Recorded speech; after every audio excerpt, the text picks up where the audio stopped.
works out. Another question. Good.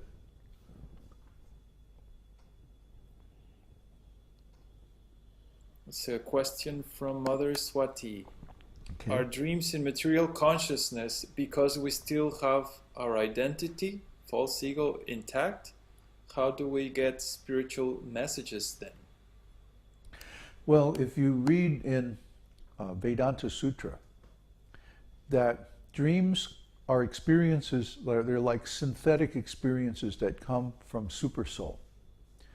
Supersoul, Paramatma, is within the heart. And he is giving all our experiences. You know, we think, I am thinking, I am remembering, I am imagining, I am doing. No, that's an illusion. Actually, the Lord is the doer in all bodies. We are simply spectators. We simply desire. And because of our desire, then Supersoul supplies the result. Like if I desire to raise my hand, Supersoul is actually raising the hand. I'm not doing it. I can't do it. I'm a spirit soul. I have no power over this material world. What connection do I have with this material world? It's only imaginary. If I think I am my body, I am this, I am that. So similarly, in the mind also, Supersoul is giving different kinds of experiences on the mental plane. So when we have some insignificant karmas that require us to experience something, but not have actual physical contact with that thing, then we experience it in a dream. And when the Supersoul wants to communicate some message to us directly, personally, then he can communicate that through dreams also. Generally, we take it that if God or the spiritual master or other spiritual personalities appear in a dream, that dream is considered a message because of the transcendental content. But most dreams are just kind of junk, you know, just a bunch of random thoughts mixed together. And that's why the things that happen in a dream seem to have no continuity.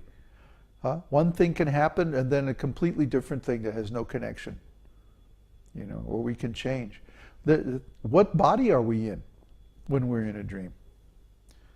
Sometimes in a dream you have one kind of body, sometimes you have a different kind of body, sometimes you're not aware of having a body at all. You're just like looking, you're just seeing, like a fly on the wall, and you're not even really participating in what's going on. Or sometimes people will, sometimes you will be doing something. The other night in a dream I dreamt I was playing a drum.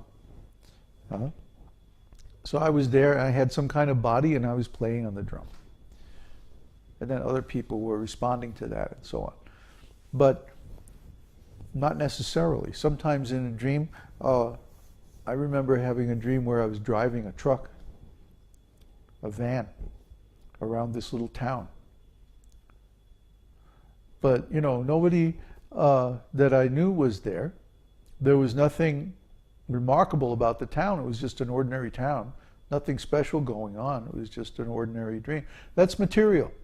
That's some kind of material karma, that prarabdha karma, or ripened karma, which is due.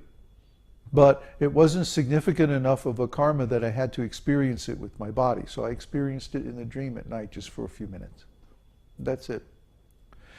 But when we have a dream, like when I dream of Srila Prabhupada giving instructions, or if I dream of Krishna, or Nrsimhadev, my Ishta Devata, that dream is something significant. That dream is something real.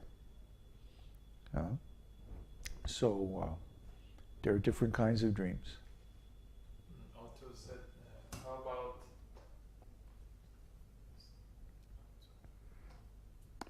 Otto is saying, how about strong, real, repetitive nightmares? Oh, well, that's some significant karma that you have. Those dreams are reaching you because you did something in a past life or earlier in this life that requires you to experience that karma. And of course, it's hard to say what it is without doing a whole astrological chart or something like that. Or maybe you don't even really need to know what it is. You just keep chanting the mantra and you become purified from all these things. These repetitive dreams, recurrent dreams, especially if they're very negative, this indicates deep-seated negative consequences of some terrible thing that you did in the past.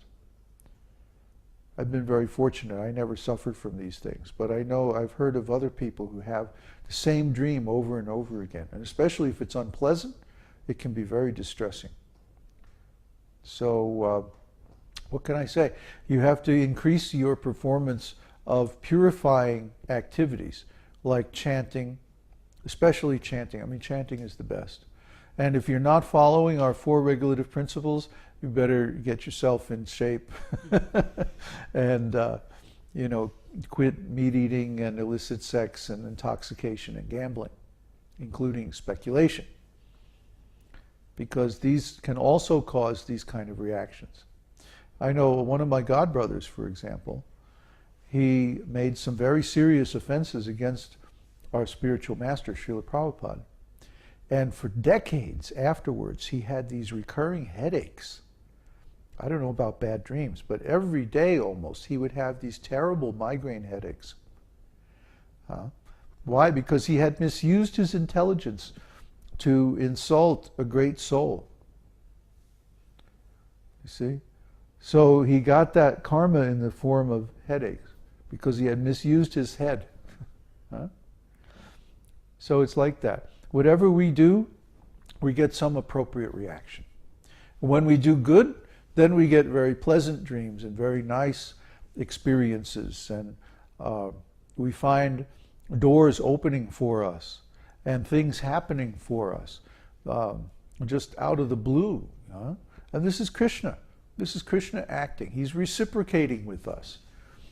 Krishna is always in a relationship with us. We may forget our relationship with him, but he never forgets his relationship with us. So he's always interacting with us and he's always giving us feedback, you see. The more knowledge we have of Krishna's values, Krishna's expectations, Krishna's laws, Krishna's activities and his mood and so on, then the more we can understand that when we please him, things happen. And when we displease him, then other things happen. And it's like when we do right, like ever since we've been doing this esoteric teaching program, gradually everything in our life has improved, step by step by step by step. It's been like one small victory after another for a long time now, quite a few years now. And so as a result, we are feeling very, very fortunate, very protected, very, like we're feeling like we're in a very high place, that we can see everything very accurately, because we're trying to purify our existence. And when we do that, we don't have anything negative around us, and we don't allow anything negative to remain near to us. We immediately take care of it. As soon as anything crops up, we immediately do the needful, whether it's to encourage it or to discourage it. So as a result, we have this unobstructed view. Actually, it's like that. When we look out our window, we see we see a few trees and stuff, and then we see this huge valley, this mountain valley with big, high hills on the other side, and just this unobstructed view clear across this valley. I mean, it's almost like the place where we're at is a physical analog of our spiritual situation, because we take the trouble to purify everything very nicely, and we don't tolerate any impurities in our existence. Everything is purified. So when we do that, then everything gradually becomes of the similar quality. Our dreams, our food, everything. Like we got this funky old truck, for $2,000. We got this truck and we've been fixing it up. And it just gets better and better. Every day it works a little better. Every day it's a little bit more reliable. That's how we work. That's our whole attitude towards life. Every day we make it better. We improve it. We don't let it slide. We're not lazy. We take care of things. We get things done. And this is the attitude that you have to repair your life as well. If we've done it, you can also do it. We started out this life in a very low position, ordinary situation, in some working class family in a suburb of New York. I mean, there was nothing special whatsoever about the way we started out this life. But somehow or other, by cultivating Krishna consciousness, we have managed to get into a very nice position. And it's not our doing, this is all Krishna's doing. We're simply following directions.